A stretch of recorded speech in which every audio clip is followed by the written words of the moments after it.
एक बार नारद मुनि नारायण नारायण करते हुए भगवान श्री कृष्ण के पास पहुंचे। उन्होंने भगवान को प्रणाम करते हुए बोले, हे प्रभु, मुझे एक चिंता अंदर ही अंदर खाए जा रही है। तब भगवान श्री कृष्ण कहते हैं, हे देवर्षि नारद जी, आपकी वह कौन सी चिंता है, कृपया बखान करिए। तब नारद मुनि बोले, हे जगत के पालनहार, आपको तो सब कुछ पता है। मेरी चिंता का कारण यह है कि स्त्री और पुरुष विशेष इन दो रचनाओं में सबसे ज्यादा सुंदर कौन है, पुरुष या स्त्री। मित्रों, भगवान श्री कृष्ण मुस्कुराते हुए कहते हैं, हे नारद जी, आप निश्चिंत रहिए। आपकी यह समस्या मैं अभी दूर कर देता हूं, लेकिन उसके लिए आपको एक कथा सुननी होगी। अगर आप इस कथा को पूरा सुन लेते हैं तो आपको आपके प्रश्न का उत्तर मिल जाएगा। तब नारद जी बोले, ठीक है प्रभु, मैं इस कथा को ध्यान से पूरा सुनूंगा। तब श्री कृष्ण बोले, जो इस कथा को पूरा सुनेगा मैं उसके 10 अपराध माफ कर देता हूं। इतना कहकर भगवान श्री कृष्ण कथा को सुनाने लगते हैं। यह कथा आपके दिल और रूह को छू जाने वाली है। छोटे से गांव में एक उमेश नाम का लड़का रहता था। परमात्मा ने इसे बहुत ही सुंदर रूप से नवाजा था। वह अभी जवान ही था। जवानी की पहली सीढ़ी पर वह कदम रख चुका था। और यह तो आप जानते ही हैं कि यह अवस्था कितनी रौनकता भरी होती है। मन का भंवर सुंदर सुंदर फूलों पर बैठना चाहता है। उमेश को स्त्री ही संसार की सबसे सुंदर वस्तु लगती थी। सुंदर स्त्री को जाती देखकर उसका मन उसके बस में नहीं रहता था और वह अपना आपा खो बैठता था। उसके नजरों में सुंदर स्त्री ही संसार में कोमलता, मिठास और सजावट की प्रतिमूर्ति थी। जुबान पर स्त्रियों का नाम आते ही उसकी आंखें जगमगा उठती थीं, कान खड़े हो जाते थे। मानो ऐसा था जैसे किसी स्वाद लेने वाले रसिक ने कोई सुंदर गाना सुन लिया हो। उसने यहां तक एक सुंदर स्त्री की मन में ही कल्पना करके उसकी मूर्ति को अपने मन में बिठा लिया था। मित्रों, हर कुंवारे व्यक्ति का यह सपना रहता है कि उसकी होने वाली धर्मपत्नी बहुत सुंदर हो, उसका ऐसा रंग रूप हो, ऐसा यवन हो। मित्रों, श्री कृष्ण कहते हैं, हे देवर्षि नारद, सभी अपने अपने कल्पना के अनुसार अपने लिए एक बहुत ही सुंदर स्त्री की तस्वीर अपने हृदय में बसा के रखते हैं, चाहे लड़की हो या लड़का। हर व्यक्ति अपने सपनों में एक सुंदर राजकुमार या राजकुमारी को सोच कर रखते हैं। मित्रों, कृष्ण कहते हैं, है देवर्षि नारद, वैसे कल्पना में तो हर व्यक्ति सुंदर चीज ही सोचता है, चाहे स्वयं कितना ही कुरूप क्यों ना हो। उमेश बाबू भी हर वक्त अपने मन में एक खूबसूरत लड़की की तस्वीर बनाकर रखता था। सोचता था कि मेरी होने वाली धर्मपत्नी बहुत सुंदर होगी। उसका कोमल बदन बिल्कुल फूलों की तरह ही होगा, कोयल जैसी बोली होगी, हिरनी जैसी आंखें होंगी, चांद की तरह उसका सुंदर मुख होगा। उसके पूरे शरीर का ढांचा एकदम मन को मोह कर देने वाला होगा। इस तरह वह अपनी जीवन संगिनी के बारे में कल्पना करते रहता था। मित्रों, धीरे धीरे वह वक्त भी आ गया। स्कूल शिक्षा पूरी हो गई और अब उनके लिए रिश्ते भी आने लगे। एक दिन उमेश बाबू के मामा उनके लिए एक रिश्ता लेकर आए और शादी तय हो गई। उमेश बाबू ने अपने घर वालों से कहते हैं कि मैं पहले लड़की को देखना चाहता हूं। यदि मुझे लड़की पसंद होगी तभी मैं विवाह करने के लिए राजी हूंगा। तब उनके मामा ने कहा, बेटा, लड़की के तरफ से तुम बेफिक्र हो जाओ, लड़की हमने देखी हुई है। लड़की हकीकत में काफी ज्यादा सुंदर है। मामा के मुख्य से लड़की की प्रशंसा सुनकर उमेश बाबू को लगा, चलो, यदि अगर मामा कहते हैं तो लड़की जरूर खूबसूरत ही होगी। और फिर उमेश बाबू ने शादी के लिए हां बोल दिया। मित्रों, कृष्ण कहते हैं, है देवर्षि नारद, जब विवाह का शुभ मुहूर्त आया तब उमेश बाबू बड़े धूमधाम से बारात लेकर आए और दुल्हन भी आभूषण से सजे मंडप पर आई। उमेश बाबू की नजरें दुल्हन की ओर थीं। उसे घूंघट में चेहरा तो दिखा नहीं, मगर हाथ पैर की उंगली दिखाई दे रही थी। मेहंदी से सजे हाथ पैर बहुत गोरे और सुंदर लग रहे थे। उसे देखकर उमेश बाबू अपने मन में फूले नहीं समा रहे थे। वह सोचने लगे कि जब दुल्हन की हाथ पैर की उंगलियां इतनी सुंदर हैं तो दुल्हन कितनी सुंदर होगी। अब विवाह का कार्यक्रम संपन्न हुआ। वधू की विदाई हुई। डोली में बैठकर दुल्हन ससुराल जाने को चली। उमेश बाबू की खुशियां बढ़ती चली जा रही थीं। वह यह सोच रहे थे कि काश एक बार दुल्हन का चेहरा देखने को मिल जाता तो इच्छा पूरी हो जाती। चलते चलते रास्ते में कहारों ने जब पालकी रोकी और जलपान करने में लग गए, इतने में उमेश बाबू को मौका मिल गया। वह चुपके से पालकी के पास गया और जब दुल्हन अपना घूंघट हटाकर पालकी से बाहर झांक रही थी और तभी उमेश की निगाह दुल्हन के चेहरे को देखती है। चेहरा देखकर उमेश को ऐसा महसूस हुआ जैसे चोरों ने उनका सब कुछ लूट लिया हो। उमेश की दुल्हन सुंदर नहीं थी, जितनी उसने कल्पना की थी वह हर पल जिस रूप की कल्पना करते आ रहे थे वह उसके बिल्कुल विपरीत थी। बहुत मोटी थी, चिपटी नाक थी, फूले हुए गाल थे, वह एकदम देखने में कुरूप थी। रंग तो गोरा था पर छवि एकदम भयानक। मित्रों, दुल्हन का कुरूप चेहरा देखकर उमेश बाबू की सारी खुशी नष्ट हो गई। वह मन ही मन खुद को कोसने लगा, इसे भला मेरे ही गले पड़ना था, दुनिया में इसे और कोई नहीं मिला। मित्रों, श्री कृष्ण कहते हैं, हे देवेर्षि नारद, उमेश को अपने मामा पर बहुत गुस्सा आ रहा था, जिन्होंने लड़की की तारीफों के पुल बांधकर उसे शादी के लिए राजी किया था। सोचने लगा, अगर इस समय मामा यहां होता तो मैं उससे लड़ाई कर बैठता। अब तो विवाह हो चुका है, अब क्या हो सकता है। मेरे सारे अरमानों पर पानी फिर गया। इस क्रूप के साथ मैं कैसे रहूंगा, कैसे इसके साथ जीवन काटूंगा। इसे तो देखने से ही घृणा होती है। ऐसी भयानक रूप वाली स्त्रियां भी दुनिया में मौजूद हैं। मुझे तो आज पता चला, हे भगवान, क्या तुम्हें मेरे ही ऊपर यह संकट गिराना था। दुनिया में कितनी सुंदर सुंदर मुख वाली स्त्रियां हैं, लेकिन आप मेरे लिए इसी कुरूप को ढूंढ कर रखे थे। उमेश अपनी ही किस्मत को कोस रहा था। उमेश को ऐसा लग रहा था जैसे उसने विवाह नहीं किया, बल्कि जैसे नर्क में घुस गया हो। घर पहुंचकर उमेश ने अपनी पत्नी को खूब खरी खोटी सुनाई, मामा को खूब फटकारा, अपने मां बाप से झगड़ने लगा। जब इतने पर भी गुस्सा शांत नहीं हुआ तो घर छोड़कर कहीं भागने का विचार बनाने लगा। उसे अपनी पत्नी पर गुस्सा भी आता और दया भी आता। इस बेचारी का क्या दोष है, इसने तो जबरदस्ती मुझसे विवाह नहीं किया, लेकिन यह दया भाव भी उनके मन से घृणा को नहीं हटा सका। वह जैसे ही अपनी पत्नी को देखता था उसका मन घृणा से भर जाता। पत्नी अपने पति को रिझाने के लिए नए नए काम करती थी, अच्छे से अच्छे कपड़े पहनती थी, तरह तरह से बालों को बांधती थी, घंटों शीशे के सामने खड़े होकर अपना श्रृंगार करती थी, लेकिन वह उमेश बाबू के मन में कोई परिवर्तन नहीं ला सकी। वह दिल से चाहती थी कि मैं पति को प्रसन्न करूं, उनकी सेवा करूं, उनके मन की घृणा को खत्म कर दूं। वह अपने पति को प्रसन्न करने के लिए मौका खोजती थी, लेकिन पति को उसके रूप रंग से इतनी नफरत थी कि वह हमेशा अपनी पत्नी के नजरों से बच के घूमते थे। और अगर कभी आमना सामना हो भी जाता तो उमेश के मुंह से ऐसी जली कटी बातें निकलती थीं कि वह बेचारी रोती हुई चली जाती। मित्रों, श्री कृष्ण कहते हैं, हे देवर्षि नारद, एक लड़की अपने सभी सगे संबंधियों को छोड़कर अपने पति के घर आती है, और यदि वह भी पत्नी को भाव ना दे तो उस बेचारी का मन कैसे लगेगा, कैसे वह अकेले अपना जीवन काटेगी। यही हाल उमेश बाबू की पत्नी का था। वह अपने आप को दर्पण में देखकर खूब रोती थी। वह अपने मन की बात भी कहे तो किसे कहती, हमेशा अपने आप को कोसती थी। उधर उमेश 8-8 दिन तक घर पर नहीं आता था। मित्रों, जब उमेश बाबू दूसरी स्त्रियों को देखता तो उसका मन अंदर ही अंदर रोने लगता था। मित्रों, श्री कृष्ण कहते हैं, हे देवेर्षि नारद, वो इस परिस्थितियों में अपना मन लगाने लगा।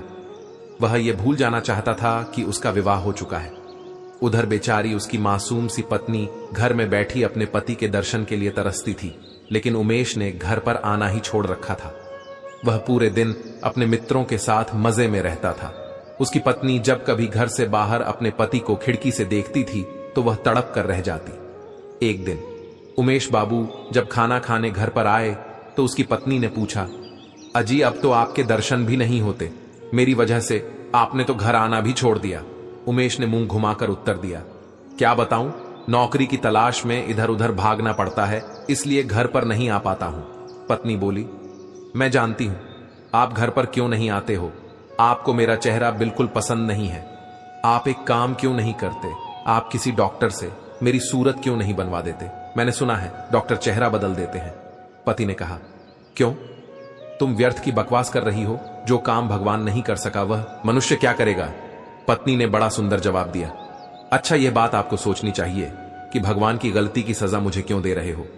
आपने मुझे दूध से मक्खी की तरह निकालकर दूर फेंक दिया है। संसार में ना जाने कितनी ही कुरूप लड़कियां होंगी, फिर भी उसे कुंवारी नहीं बैठाया जाता, उसका भी कहीं ना कहीं विवाह हो ही जाता है। पर उसका पति भले ही उसे ना चाहे, लेकिन दूध से मक्खी की तरह निकाल कर नहीं फेंकता। फिर उमेश अपनी पत्नी पर क्रोध करता हुआ वहां से चला गया। वह पूरे दिन दोस्तों के साथ सैर सपाटा करता था, रात को भी घर नहीं आता था। एक दिन उसकी पत्नी चिंता में बीमार पड़ गई, लेकिन उमेश उसे देखने तक नहीं आया। वह यह चाहता था कि काश यह मर जाती तो अच्छा रहता, कम से कम गले की आफत तो टल जाती, फिर कहीं अच्छी सी खूबसूरत और प्यारी लड़की देखकर अपनी पसंद का विवाह कर लूंगा। इस तरह से उमेश अपनी पत्नी से दूर रहने लगा था। उमेश वासनाओं की जाल में उलझ गया, धन की बर्बादी करने लगा, सुंदर युवतियों में अपने मन को लगाने लगा, विषय भोगों में लिप्त होकर धन बल और बुद्धि को नष्ट करने लगा। धीरे धीरे उमेश का चेहरा पीला पड़ गया, शरीर पर कमजोरी आने लगी, पसलियों की हड्डियां दिखने लगी, आंखों के नीचे गड्ढे पड़ गए, चेहरे का रंग भी उड़ चुका था, किसी भयंकर रोग के लक्षण दिखने लगे थे। एक दिन उमेश की पत्नी अपने पति के विचारों में बरामदे में लेटी हुई थी। कई दिनों से उसकी पत्नी ने उमेश की सूरत नहीं देखी थी।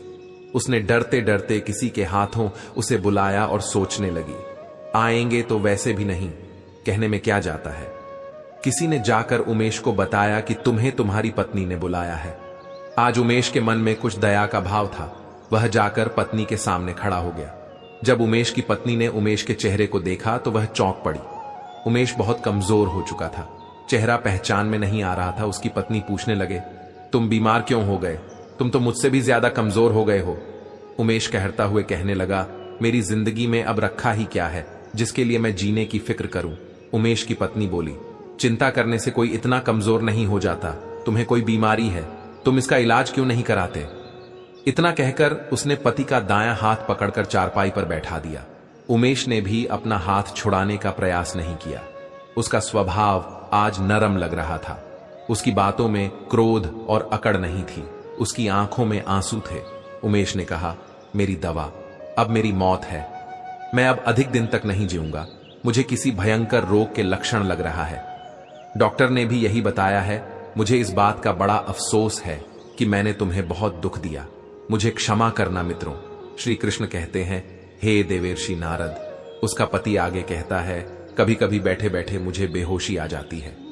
उमेश इतना कह ही रहा था कि अचानक उसके हाथ पैर कांपने लगा और उसके पूरे शरीर में सनसनी सी दौड़ गई। उमेश मूर्छित होकर चारपाई पर गिर पड़ा और हाथ पैर पटकने लगा, मुंह से लार निकलने लगी, पूरा शरीर पसीने से तरतर हो गया।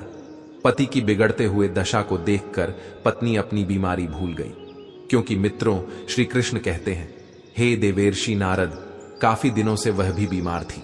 वह एकदम फुर्ती से उठी और उसके मुंह पर पानी के छींटे लगाने लगी, फिर पंखा लगाई, परंतु उमेश ने आंखें नहीं खोला। शाम होते होते उमेश का मुंह टेढ़ा हो गया, बायां अंग शून्य पड़ गया, उसके मुंह से आवाज भी नहीं निकल रही थी। दोस्तों, वह मूर्छित नहीं हुआ था, उसे लकवा मार गया। लकवा के भयंकर रोग से रोगी की सेवा करना आसान काम नहीं है, लेकिन उसकी पत्नी पूरे तन मन से पति की सेवा में लग गई। वह खुद की बीमारी को भुलाकर अपने पति की सेवा करने में व्यस्त थी। दिन दिन उमेश की हालत बहुत ही गंभीर होती जा रही थी। उसकी पत्नी पूरे दिन रात पति को थामे बैठी रहती थी, उसके लिए आहार बनाकर देती, गोद में लिटाकर दवा पिलाती थी, उसके इशारों को ध्यान से समझती थी।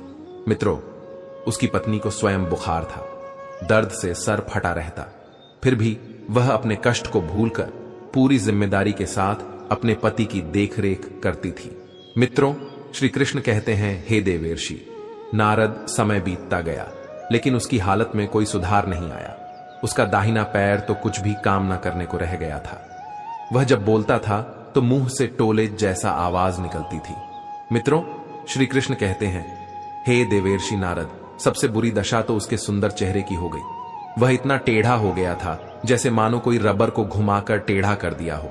उसमें चलने फिरने की भी ताकत नहीं थी। एक दिन उसने शीशे में अपना टेढ़ा मुख देखा, मानो जैसे ऐसा क्रूप आदमी उसने जीवन में कभी नहीं देखा हो। उसे लगने लगा था कि ईश्वर ने उसे उसके कर्मों की सजा दी है। वह अपनी पत्नी से धीरे धीरे बोला, मुझे ईश्वर ने मेरी गुरूर की सजा दे दी है।